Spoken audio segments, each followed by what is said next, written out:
Digníssimos, tudo bem? Vocês estão bem de novo aí? Vamos dar sequência às aulas. A gente dando sequência, inclusive, à programação.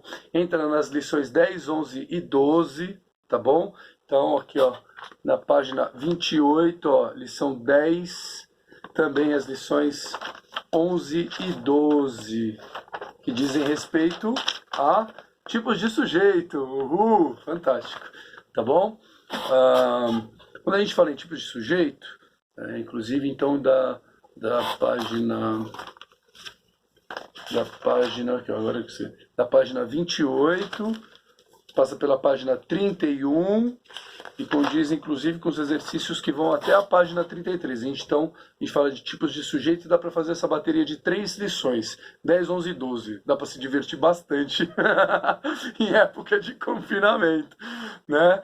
Então, mas sempre seguindo as orientações que são para serem seguidas à risca. Fiquem em casa, não entrem em contato com ninguém, que não sejam aqueles mesmos que estão próximos, tá bom? Cuide dos seus idosos, Eu recebi um meme outro dia, quero cuidar dos meus coroas vivos. Então é isso aí, é o coroa vivo que é o importante. Esse tal de coronavírus aí não tem nada a ver, tá bom? Então é o seguinte, a gente fala de tipos de sujeito. Quando a gente fala em tipos de sujeito, a gente sempre se lembra daquela classificação clássica. Sujeito simples, composto, oculto. Eu vou falar oculto primeiro, mas depois a gente muda.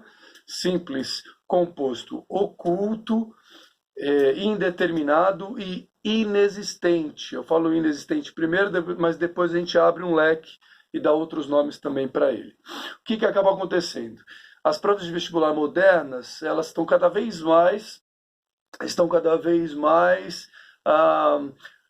trabalhando com uma terminologia mais adequada, mais específica. Então, a primeira coisa que a gente vai mudar é o sistema de classificação. São 5 classificações? Sim. Simples, tudo bem, OK, continua igual. Composto, OK. Aqui, ó, no oculto, a gente já muda. O sujeito oculto, ele acaba sendo considerado o sujeito de natureza desinencial. Gravem aí. Sujeito desinencial, tá? Essa é a grande terminologia que costuma aparecer em prova. Sujeito desinencial. Há outros nomes também, vocês vão ver aí na apostila de casa e na de classe, vocês poderão acompanhar isso.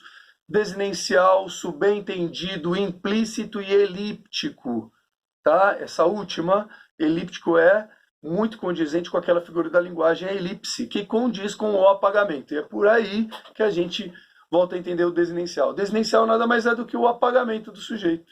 Por isso que é aquilo que condiz exatamente ao sujeito chamado de oculto, tá bom? O indeterminado segue igual e o inexistente, com o tempo, acaba ganhando mais força nas provas de vestibular, aquela outra denominação que a gente já conhece, a denominação de oração sem sujeito. Tá? Então, aqui a gente precisa saber das duas sim, não há como não sabê-las ambas. Tá bem?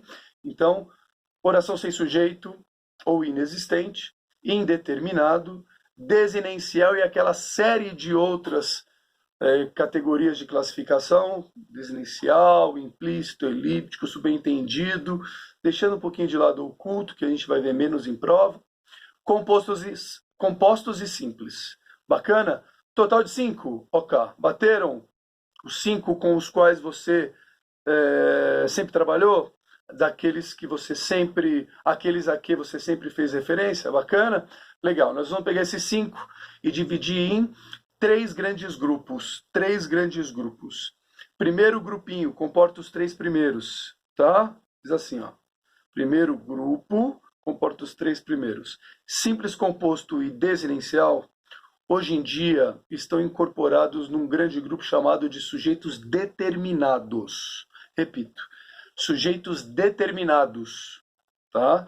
Aqueles que dizem respeito ao sujeito simples, composto e desinencial. Então, se o examinador na prova colocar na alternativa sujeito determinado, lembre-se de que faz referência a qualquer um dos 3 primeiros, simples, composto ou desinencial. Bacana? O grupinho dos sujeitos determinados diferencia-se do grupinho dos sujeitos indeterminados. Esse igualzinho, segue sendo igualzinho. E os dois diferenciam-se do grupinho de sujeitos de oração sem sujeito, tá bom?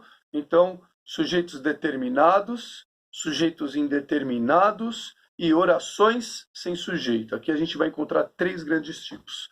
Ok? Vou gravar mais um videozinho para ir esclarecendo paulatinamente, pouco a pouco, paulatinamente, pouco a pouco, cada um desses 3 grandes grupos. Já volto aí.